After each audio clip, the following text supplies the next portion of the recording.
네, 월요일입니다. 오늘도 주의 은혜가 가득한 믿음의 하루가 되시기를 축복합니다. 잠시 기도하시고 오늘의 말씀 나누겠습니다. 하나님, 오늘도 주의 은혜가 가득한 믿음의 성도들 되게 하셔서 이 악한 세상 살아갈 때, 또 이 코로나 위기 가운데 살아갈 때 하나님의 돌보심이 가득한 믿음의 하루 되게 도와주옵소서.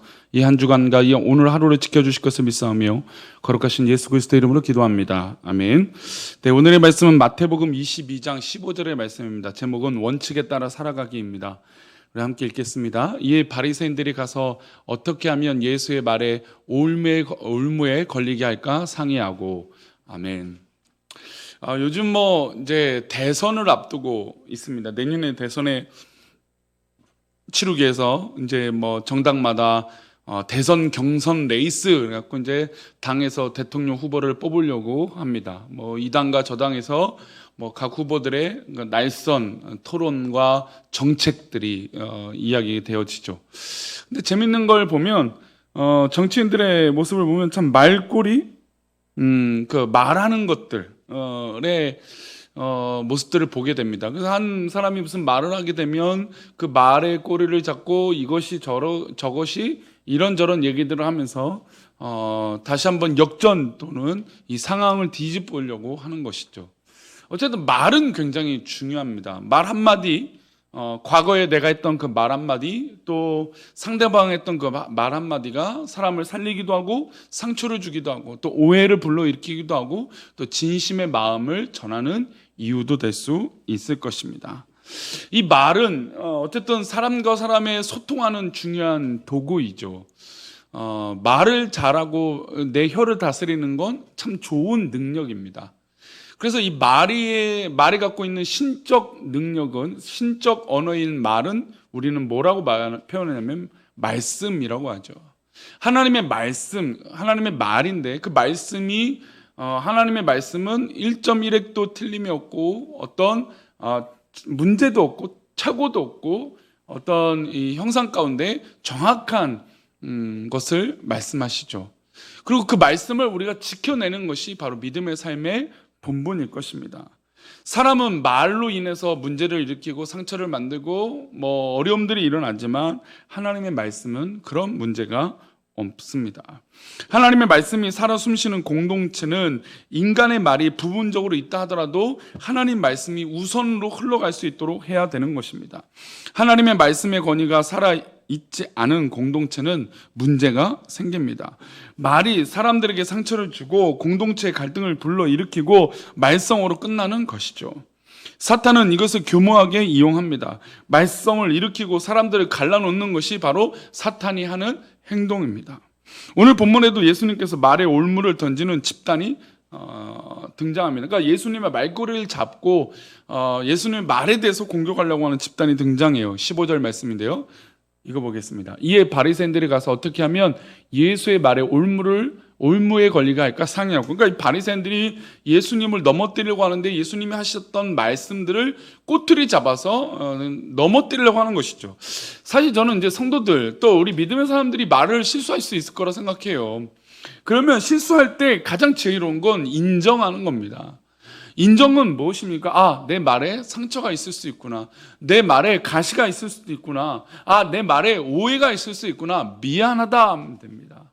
물론 상대방이 또 쉽게 사과하냐 마냐 그것이 중요하지 않아요. 내가 내 말이 내 본심을 떠나서 오해를 일으키거나 상대방에게 상처를 준다면 그때 그냥 그 즉시 인정하면 됩니다. 미안합니다. 잘못했습니다. 용서해 주세요.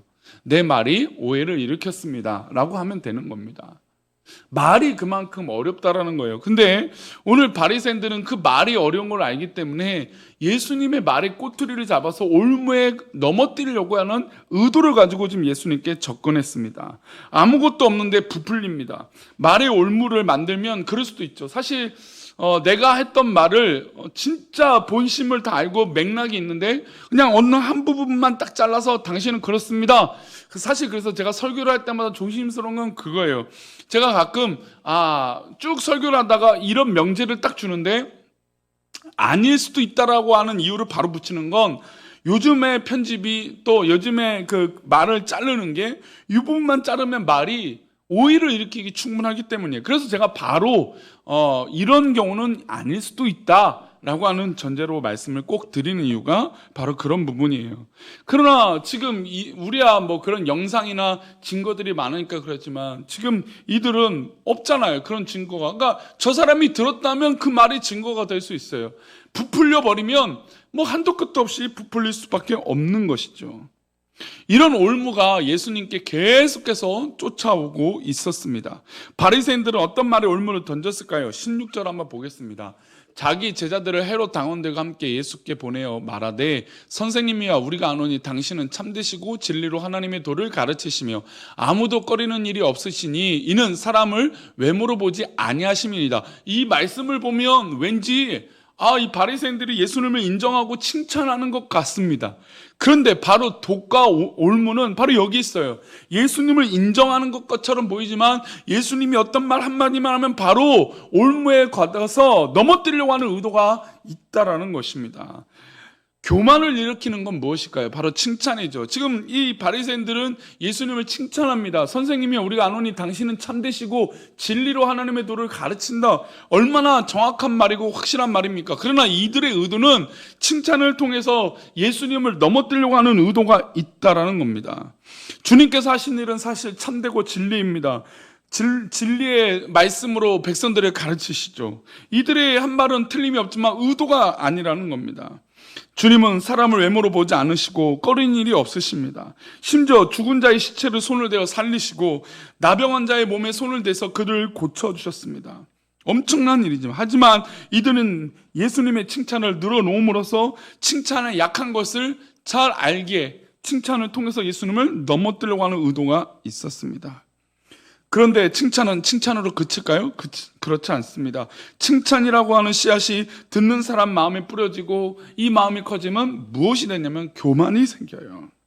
대부분의 사람들은 칭찬을 받으면 그 칭찬이 자가 발전해서 교만으로 바뀌게 돼요. 그러니까 칭찬이 사실 고래도 춤추게 하는 좋은 요소가 되지만 이 칭찬이라는 것이 부작용이 바로 교만을 불러일으킬 수도 있다는 겁니다.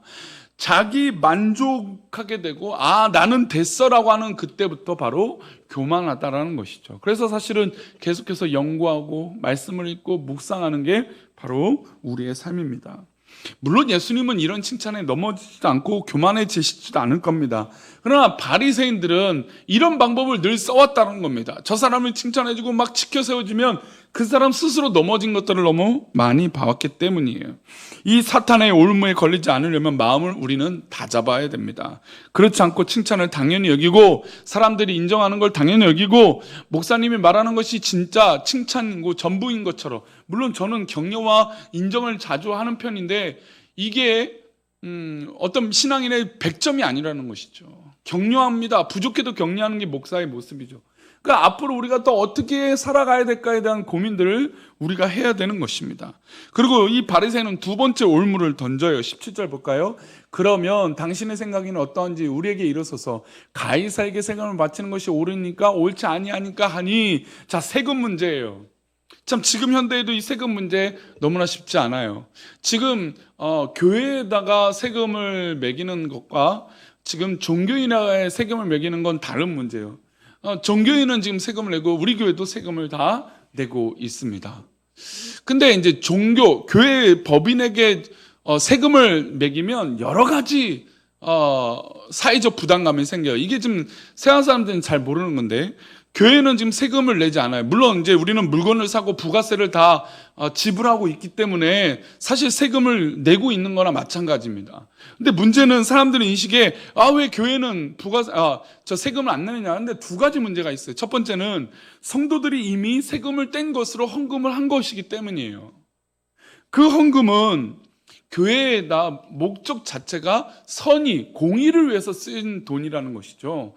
그러니까 우리가 목사들이 부를 이루기 위해서 하는 것도 아니고 축적하기 위해서 하는 것도 아니고 우리 모두를 위해서 다시 돌려주는 거예요. 그러니까 교회는 성도들이 헌금한 걸 교회가 다시 돌려받는 것입니다. 그리고 이중과세의 문제가 생길 수가 있어요. 그리고 사회적으로 보면 세금을 교회에서 내게 되면 사회가 교회를 보호해 줘야 돼요. 예를 들어서 우리가 얼마 전에 강제처벌 당했지만 교회가 법인이라는데 법인이 아니래요. 이게 너무나 애매하죠, 법이.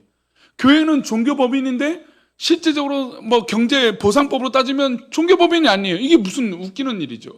그러니까 세금을 내면 그에 대한 법인이니까 보호를 해줘야 되는데 세금을 안 낸다라고 하는 명목으로 보호를 안 해줘요. 그러니까 사실 그런 모든 모습으로 교회를 도와줘야 되는 게 오히려 더 사실 대형 교회가 우리 한국 교회 몇 퍼센트가 되겠습니까? 10% 될까요? 아닙니다. 3%도 안 됩니다. 나머지는 다 열악한 환경이에요. 그러면 사회가 이 열악한 공동체, 이 법인을 도와줘야 돼요. 복지관을 도와줘야 되는데 그럴 수 있겠습니까? 죄송합니다. 사실 그렇게 되면 아마 더 어려울 거예요. 왜냐면 지금 종교세를 내고 나서 사회가 어떤 거냐면 가만 들여다보니까 종교인들이 세금이 낼 게 없거든요. 오히려 이제 복지제도를 받아야 돼요. 차상위 계층이 되고 불우한 이 이웃이 되는 게 바로 종교인들이에요. 그래서 종교인들을 다 도와줄 수밖에 없어요. 누구의 세금입니까? 일반인들이죠. 그러니까 잘못 생각하고 있는 겁니다. 오히려 우리는 세금을 내고 싶죠. 그런데 이 부분을 지금 이 바리새인들이 예수님께 질문하고 있는 것입니다. 가이사, 즉 로마의 황제한테 세금을 바치는 것이 옳은 것입니까? 라고 묻는 거예요. 이 세금을 내는 게 맞습니까? 라고 묻는 겁니다. 그러면 여러 가지 문제가 생겨요. 첫 번째는 가이사에게 세금을 바치면 로마의 앞잡이다 이렇게 몰아갈 수도 있어요. 그러면 또 반대로 세금을 내지 않는다 그러면 어떻게 될까요? 그러면 이제 세금을 내지 않는 그런 사람으로 욕하는 것이죠. 바치지 않는 것이죠. 현행 법으로 접촉이 되는 겁니까? 세금을 내도 매국노라고 욕을 먹고 세금을 안 내도 현행법으로 문제가 생긴다라고 하는 올무를 던진 겁니다. 그런데 이 사탄의 고도한 전략에 예수님은 이렇게 대답을 하십니다. 이 19절부터 21절 말씀인데 보면 세금 낼 돈을 내게 보이라 하시니 데나리온 하나를 가져왔거늘 20절입니다. 예수께서 말씀하시되 이 현상과 이 글이 누구의 것이냐 21절 이르되 가이사의 것입니다. 이에 이르시되 그런즉 가이사의 것은 가이사에게 하나님 것은 하나님께 바치라 하시니 정말 명쾌한 답이죠. 가이사의 것은 가이사에게 하나님 것은 하나님 거예요. 우리 성도들이 이제 헌금을 드려지는 부분들이 오해가 바로 이거예요. 세금은 세금이고 하나님의 것은 하나님의 것이에요. 우리가 훈련되지 않으면 자꾸 이 돈에 올무가 생겨요. 정확한 11조를 하지 않고 하나님 앞에 온전하게 드려지는 것을 자꾸 착각해요. 그 헌금이 목사에게 주시는 것입니까? 물론 목사에게 주는 부분이 있죠. 그러나 그렇지 않아요. 성도님들이 교회에 와서 하나님 앞에 누리는 그 모든 것 하나님 채워주시는 것이에요. 성도님들이 드려지는 모든 것이 원래 하나님 것이지만 하나님 그 부분에서 10분의 1만 양보하신 것이에요. 우리 그것을 알아야 돼요. 가이사의 것은 가이사에게 하나님의 것은 하나님께 바치라고 하는 놀라운 예수님의 말씀, 정말 명확한 말씀이죠. 원칙입니다. 원칙. 그러니까 말씀의 원칙대로 살아가는 건 이런 힘이 있는 것이에요. 부디 하나님께서 주신 말씀의 원칙을 우리 성도님들 마음에 새기시기를 축복합니다. 주일에 또 우리 오늘의 말씀 매일 아침에 주어지는 그 말씀이 우리 성도들의 가슴팍에 온전히 새겨지시기를 축복합니다. 그 말씀이 우리 성도님들을 붙잡아 주시고 살려주시는 귀한 말씀 되기를 축복합니다. 그런 하나님의 백성 되시기를 축복합니다. 사탄은 오늘도 우리가 그 올무에 던져서 이것도 못하고 저것도 못하고 이렇게 해도 되고 저렇게 해도 되는 정말 이 이상한 논리로 우리를 뒤흔들려고 합니다. 그때마다 우리는 말씀의 원칙을 가지고 승리하는 귀한 믿음의 백성들 되시기를 축원합니다. 오늘 하루 그렇게 사십시오. 기도하겠습니다. 하나님, 오늘 하루 우리가 살아갈 때 하나님의 귀한 말씀과 은혜와 능력으로 그렇게 살아가게 해주시고 하나님 우리가 말씀의 원칙대로 살아가는 귀한 믿음의 삶이 되게 도와주옵소서. 지켜주실 것을 믿사오며 예수님의 이름으로 기도합니다. 아멘.